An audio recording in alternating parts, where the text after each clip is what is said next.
Hello, this is April, the artist behind InvokeArtSense. Today I bring you an Illo marker and sketchbook review. I have looked forward to getting an Illo sketchbook for the longest time because in Korea I couldn't get a hold of one, and now I have it, and I also have the markers. So on Illo's website, they are both $50 in a set. This is $39.99 by itself, just the markers, and this one is $16.75 by itself. So if you didn't want both, you can just get one or the other.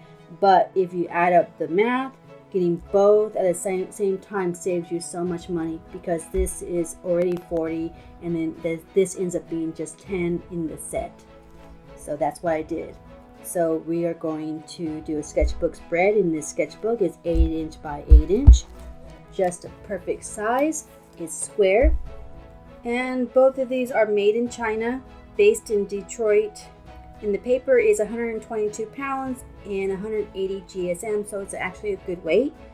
If anyone is a fan of the Moleskine sketchbook, the pounds on the Moleskine sketchbook is 111 pounds, 165 GSM. So it's actually heavier than this book, because that's probably a good thing, because hopefully there's no bleeding to the next page with markers. But with the Moleskine sketchbook, I had to put paper in between the pages to prevent that. So we're going to try that out and see what happens. And then the cover is like a faux leather cover. It feels really good, but the paper is not archival or acid-free. So the Moleskine is acid-free paper, and the Illo is not acid-free at all. So that is the only minus I see off the bat with this sketchbook. But the square size is perfect for Instagram posting. Comes in a little nifty case. It's actually really hard. It's really hard. It probably has cardboard inside.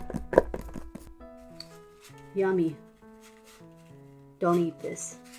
So it's really nifty that you can just stand it up on its like side here, because I don't have like the room for storage of my markers, so I have to store them away when I'm not using them. You get 36 markers in this set. Off the bat, I don't see a color blender, but I have so many already, so that's not a minus really for me.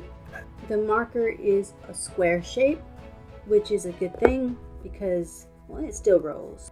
And then they have a gray colored here, gray color rim or a strip that will tell you this is the brush nib. And then they have a chisel nib on one end and brush on the other. It's a little hard to open. The brush nibs are very, very small. Very small.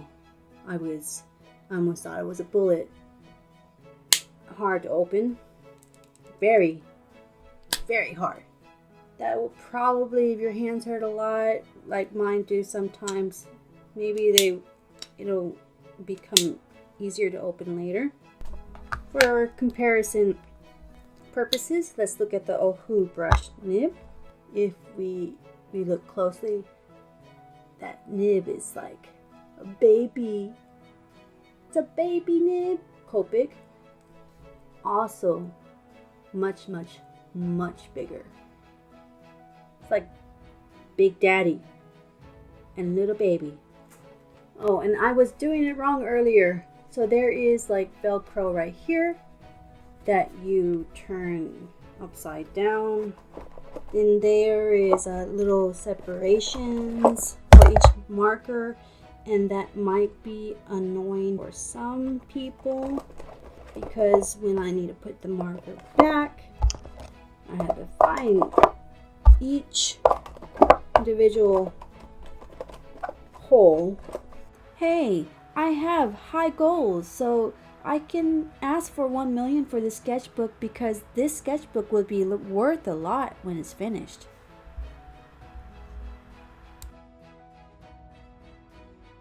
Upon opening this looks really good. The yellow color. The yellow color is always soothing.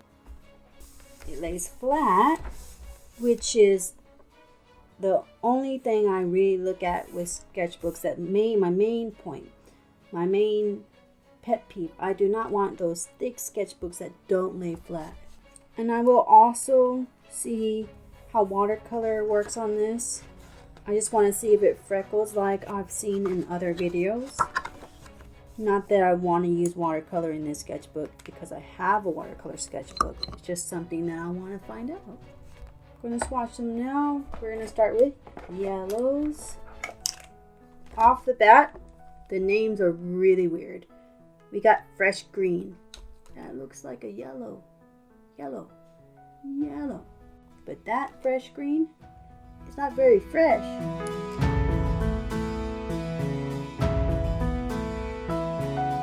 But there is one more con besides this paper not being acid free. We know that's going to happen. But I didn't have this in here when I was swatching these two rows. And look what we have. We have bleed through. It only bled when I did the double stroke here on the side. I do the one stroke, regular just one time, and I do it double here for like a darker color. So on those areas it bled. Two cons. I haven't yet found a pro, but we're going to try Ohuhu markers and see if those bleed too. At least one Ohuhu marker. And it even bled all the way to the second page here. So second page on the end here for one color. So we have vivid pink here, and this is vivid pink. Oh, they also bleed. So if you use a sketchbook, put something behind your work, your page here. Otherwise you're going to get bleeding. Let's try Copic markers. Copic markers usually don't have a lot of ink, coming out so saturated, so maybe they won't. So Copic chows, we do have a little bit of bleeding. Strange, the blueberry didn't bleed, just the mauve shadow. And I didn't forget, let's try a little bit of a darker color. The Copic sketch markers. This is the extent of my Copic collection, unfortunately. One day when I hit the lottery, or one day when I break down and buy a pack, then I'll have more. But for now, this is all I have. Okay, Copic sketch markers didn't bleed at all. Well, there's a little green dot right here. You probably can't even see it in the video. So if you use your Copic markers in this, I think you'll have very light bleeding. But if you use the Illo Hue markers or your Ohuhu markers or your Illo Hue markers, then you are going to have to put a piece of paper here to protect your work, protect your paper, the next paper. So I have two cons because for me, I don't have a lot of Copic markers. I think that this set comes with a lot of variety of colors. Even though there's only 36 markers, we have our yellows. And then they're light. They're lighter than Ohuhu markers. Ohuhu markers tend to be more saturated. See this vivid pink here? This is vivid pink. So this is a brighter pink than this. So being brighter is a plus because Ohuhu markers tend to be more saturated and can be hard to blend because of that. And then there are also a lot of good skin tones. We got a pink here, which for blush, and salmon pink and pastel peach. These are good skin tones along with this cream here. And we also have nice variations of browns. So there's a lot of skin tones in this pack.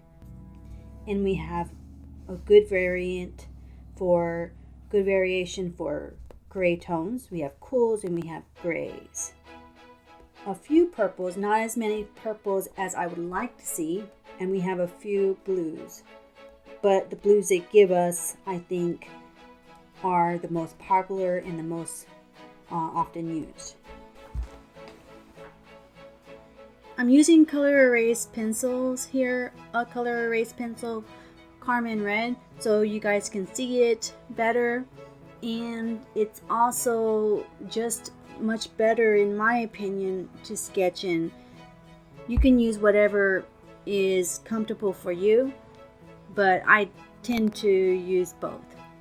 I want to make my art stylized and not realistic because that is what I want to do, and I want to do more of these, more stylized figures, portraits with markers, any medium really, but I think markers, watercolor, and gouache would be the three main ones I'm going to be working with. And I'm using the wine color liner from Copic, and the blendability of these markers are wonderful. They don't feather past the lines and they blend really well. And this paper is really good. This sketchbook works so well. This is probably going to be my favorite from now on. Besides my watercolor sketchbook, this will be my go-to sketchbook. And with her hair, I decided to go with a not blended look because I wanted her to appear like she had that dark color like behind, underneath. I'm going with this new style of no pupils. I think no pupils looks more beautiful and exotic, and just there's more color, more shine that I can create. And even though these markers, the nibs are like tiny itty bitty little nibs, they almost look like bullets, they work just as well as Copic's or Ohuhu markers. Matter of fact, even though the nibs vary a lot in softness or stiffness, I can get a lot of detail and the markers don't feather. Yes, it bleeds to the next page, but that's with all markers really, besides Copic's like I tested out earlier. But with Ohuhu's, you know, both marker types, you have to put a paper in between to protect your paper behind. And with the shirt, I'm blending both the colors. Those purples are very different. They're like the darker purple. The ultramarine is much darker, but it blended so well, like butter. It just melted. And I covered all of the bleed through from earlier. I added a background. The background is simple, but sometimes simple is better. And I am using analogous colors close to each other in the color wheel, and I am using my Winsor&Newton ink for like the moon and cloud edge design. It just makes the focus of the forefront figure so much better. And because these colors are brighter than Ohuhu markers, I will be using these as much as I can, more than Ohuhu's. If I have the color, I will be using it, especially skin tones. I used a darker skin tone here, or a mid-grade, but they have lighter skin tones and darker skin tones, so I just think that the blendability is better than Ohuhu. But I will be doing a versus video soon, versus like Ohuhu brush markers versus Illo brush markers, so look forward to that. And I'm using my Signo white gel pen here. It's the best pen in my opinion, besides the Posca white. It's really good for like the strands of hair, but because the paper is so slick, my method of doing the highlights and wiping it right after didn't work as well. But it's still a good way to give highlights, and it can be really bright, but I use Posca markers for the brightest white.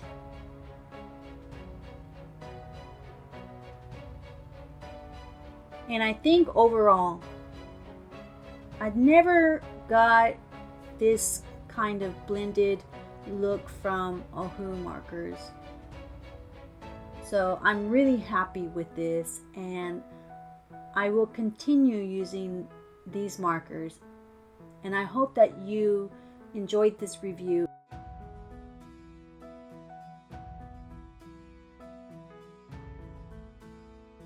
I also, on top of like getting to know how these markers work in this sketchbook with markers, I wanted to know how watercolors worked, because in the past, Drawing with Waffles used watercolors in the sketchbook, but later, as I guess when the book was redone, or maybe newer people bought this sketchbook, they claimed, I saw even in the videos, that after they used the watercolors, freckling happened. If you have this sketchbook or markers, please comment below your thoughts on either or. And I did this eye, and I just did 3 swatches just to see. I only saw 1 freckle in the swatch areas, and maybe 2 tiny freckles in the eye. So whatever they did, they must have fixed it or changed their supplier. It's still made in China, but this sketchbook is not freckling like it was before. So you can buy this sketchbook on the Illo's website. It wasn't even available on Amazon's website. I did buy it one time for a friend on Amazon, but after that it was always sold out. So I got it on Illo's website. The one from Illo's website doesn't freckle, or very minimum freckling. So will I do watercolor in this sketchbook? Maybe. Just light washes. But this sketchbook mostly will be used for markers. I hope everyone is staying safe and taking care and doing what you can at home if you're stuck at home. And just use this time to use your creative juices. It doesn't have to be in art, but I hope that you find something to motivate you and stay positive in these tough times. Right now, I'm not working my part-time job because of this coronavirus stuff. So it's a waiting game, but I am stuck at home. I have been, but this is a time where I am focusing on how I want to improve on my art, and I hope that you take this time as well to find yourself and stay positive. So for the shout out, we have ledahavasi. She is on Instagram. She has supported me on my Instagram account for a long time, maybe a year. She does amazing marker, color pencil work, portraits, stylized figures. You should check her out. She's got a big following on Instagram. She's not on YouTube, but she's just on Instagram, I believe. See you next time in the next exciting video. Like, subscribe, hit the notification bell, and see you next time on Sunday. Bye bye, everyone.